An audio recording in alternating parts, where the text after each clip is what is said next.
welcome back to my channel, or for those that are new here, hello, I'm Alicia. So me and my husband Jaden bought this beautiful 10-acre property here in New Zealand about 4 years ago, and ever since we've been developing it so we can live a more self-sustainable lifestyle. We've been growing our own produce, rearing our own calves and pigs, have our own chickens, all things like that, because at the end of the day I think that's the way everyone should be, the way the world's going. I definitely think people should adopt a more self-sustainable lifestyle.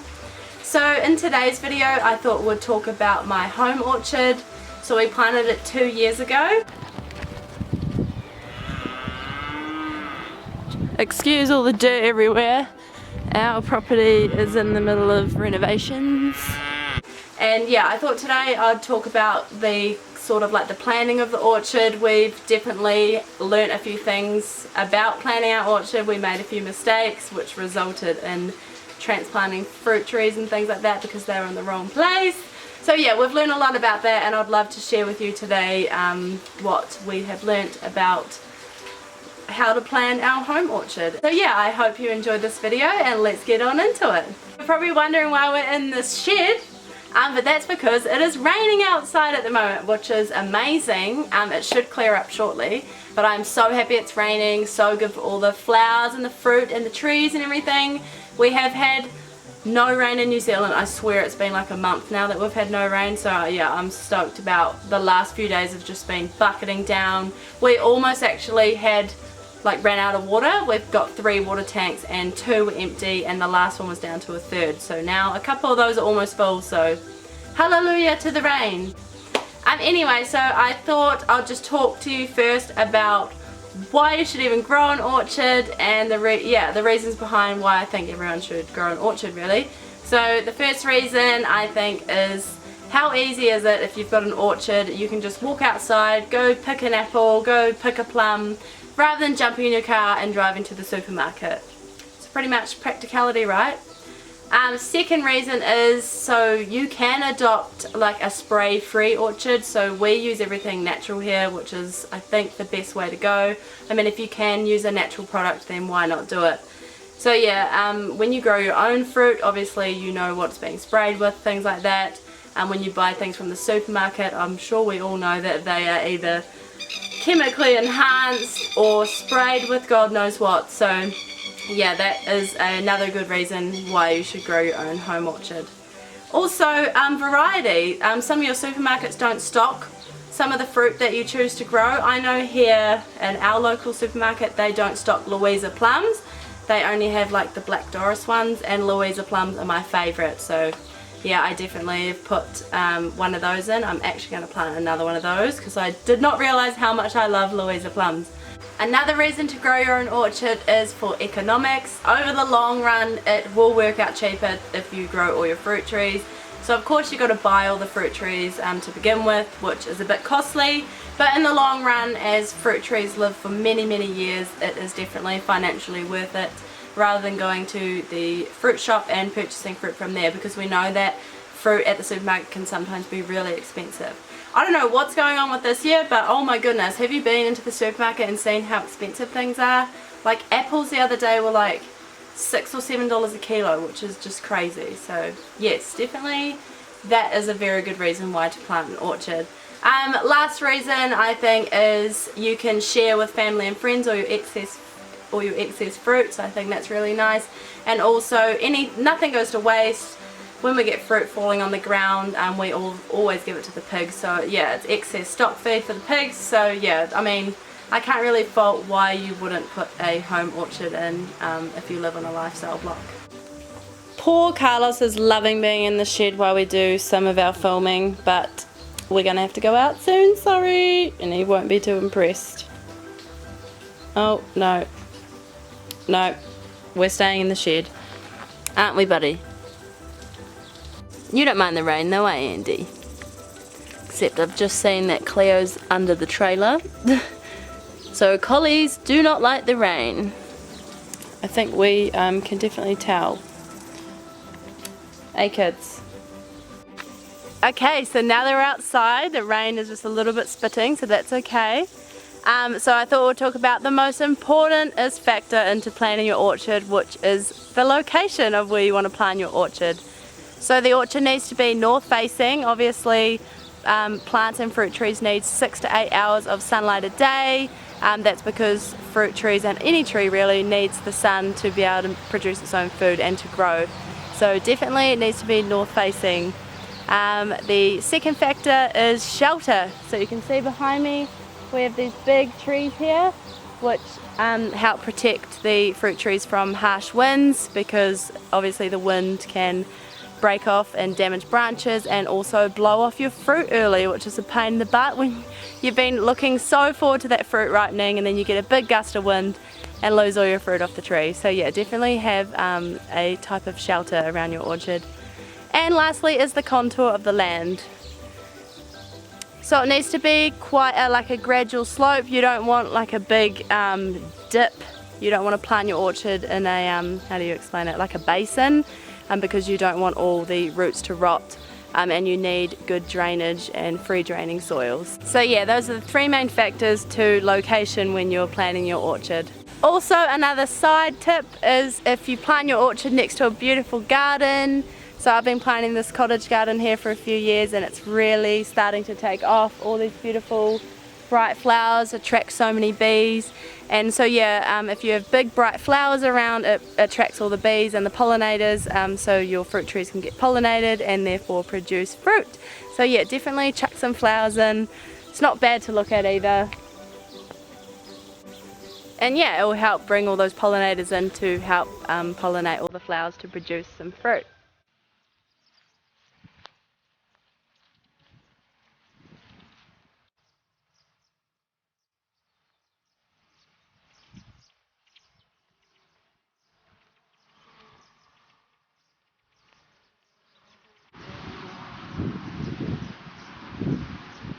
So moving on, my next important factor is spacing.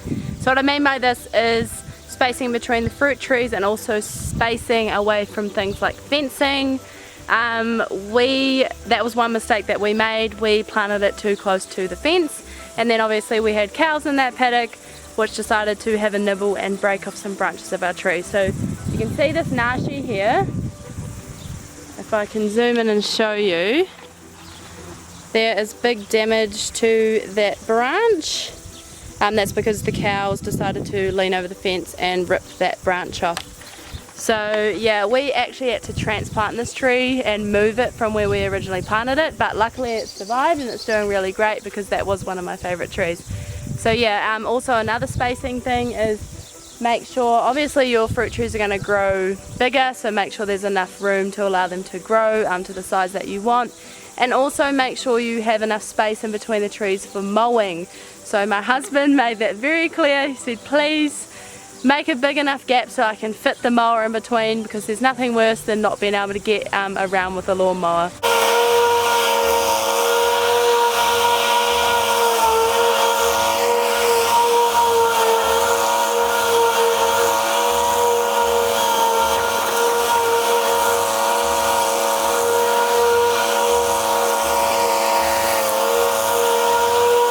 So yeah, definitely make sure your spacing is good. I'll show you quickly now of how we've spaced everything, and yeah, give you a quick little tour. So as you can see, here's most of our stone fruit. You can see the big rows down the middle, also down here, and then in between the trees has a big enough gap to fit the lawnmower in.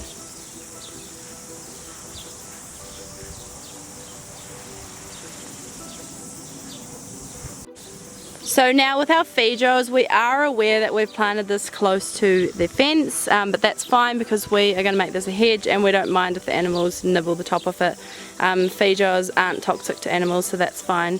And also we can't mow behind this, but we've just been weed eating it because eventually this hedge will grow into kind of like, you know, like a box. So that won't be an issue later down the track. And of course, when it comes to planting, the fun part, what fruit trees you should choose and all things like that. So number one, I think, choose the fruit trees that you're actually going to eat. So I've had this issue in the past. I don't know why I decided just to plant pretty much anything, and then I found when it was fruiting I didn't even want to eat it, like the tamarillos. I thought to myself, why am I even growing tamarillos, because I don't even like them. So yeah, first thing I reckon is grow things that you actually will eat. The second thing I think is to choose varieties that are like disease resistant. I mean, why would you not grow something that's disease resistant if you could? So for example, our peach trees, we've had a peach tree that is terrible for brown rot and fungal infections and things like that. So we decided to go for a black boy or a golden queen, because those two are quite disease resistant types. So I'll show you those trees now. They're growing really well. We have, where are they? Over here. So yeah, we've got the golden queen, which is this one just here. We've got some big golden queen peaches on there at the moment. Oh, that one's split.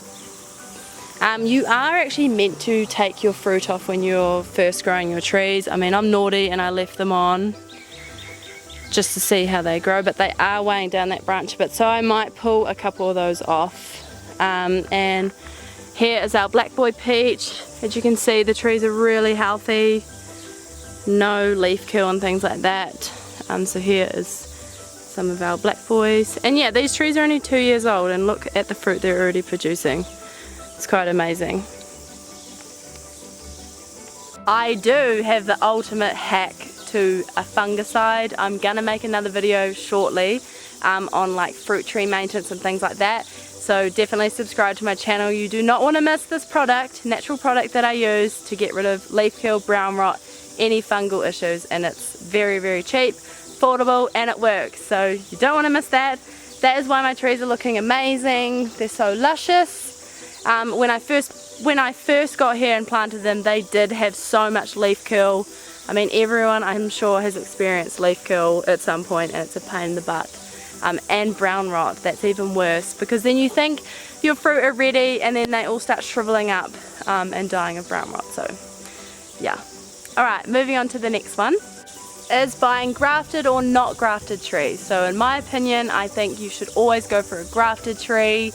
Grafting is great because it means it will fruit earlier. It like takes less time to fruit. They're also more disease resistant. The rootstocks that they grow them on are more disease resistant, so obviously they'd grow better than a seedling. I've never ever grown a fruit tree from a seedling, to be honest, but yeah, I haven't heard too many good stories about it. Also with grafting, you always get the same fruit as the parent, so there's not lots of diversity, and you're pretty much knowing what you're growing and what you're going to get in the long run. So yeah, especially if you don't have much room, I'll definitely go grafting, so then you know what the fruit's going to be. So yeah, I definitely recommend a grafting type. Another thing to consider is if the tree is self-pollinating or needs a pollinator. A lot of trees that we have here are actually self-pollinating, which of course is a lot easier, because then you can just plant one tree. If you like only want one nashi tree, then you can just plant one nashi tree and it doesn't need a pollinator. But things like, especially the feijoas, they need pollinators. Some plum trees. So I've got this Billington behind me. The Billington is our pollinator, which pollinates all our other plum trees. So yeah, definitely look into the types that you want and to see if they need a pollinator or they're self pollinating. Can we just admire these Louisa plums? Because Louisa plums are my favourite. Look at the colour of that.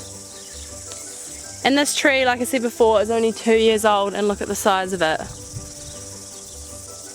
So amazing. And also behind me, where is it? Here. We have the Black Doris, and these plums are looking amazing as well. So yeah, like I said before about the disease resistance ones, also with plums, I don't actually know what this plum is. I think, yeah, this one here is the Billington. So I'm not exactly sure what this one is, but it has not been doing great. So I'm really excited for this one to produce a fruit, hopefully next year, so I can see what type it is. Because this one's just been getting hammered by pests and diseases. So yeah, whatever this is, I'll let you know. I don't recommend growing that in our area. We're in Waikato. This one just does not do good. yeah, like if you compare that one, which is the same age and everything, to the big beautiful Louisa, yes, I definitely don't recommend that one. Oh, it's starting to rain again. That's alright, because we do have my grape tunnel and the passion fruit on the other side that I can hide under, so we're all good. So moving on to the last tip I have for you guys, I think it's an important one, is when you're selecting your fruit trees, make sure you get a early, mid and a late variety if you can, because there's nothing worse than getting the same type of tree that all produces fruit at the same time, and then you're left with just so much fruit you just don't even know what to do with it. So things like plums and feijoas and grapes, even though that's not really a orchard thing, but we're standing here so I might as well mention them. I like to get an early, a mid and a late, so then you've got the fruit or grapes or whatever you've got for a longer period of time, and they don't ripen all at once, so then you have to eat them all at once. So yeah, I think that's really important. So definitely read those labels and get a early, mid and a late season one. So that pretty much wraps up today's video. I'm sure there is a lot more things I could talk about, but I will save them for another video. So yeah, those are just the top things that I think is most important when you're planning your orchard. So go over them again, just pretty much the location, make sure it's north facing, has shelter, and the contour of your land's right. The spacing of your trees, just make sure that lawnmower can get through, otherwise your husband won't be very happy. And lastly, yeah, when you're selecting your fruit trees, just make sure you're getting grafted fruit trees, you're looking at if they're self-pollinating or not, the different types, the different times that the fruit are ready, everything like that. So yeah, I will be making a lot more videos, probably not in the rain next time, on our home orchard. Yeah, lots of maintenance things. I'll definitely do a video on that secret fungicide that I was talking about, because you don't want to miss that.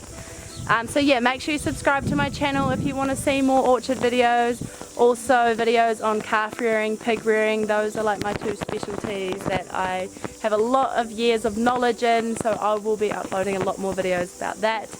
And our veggie garden as well. So yeah, I hope you enjoyed this video today, and I'll see you in another video. Bye!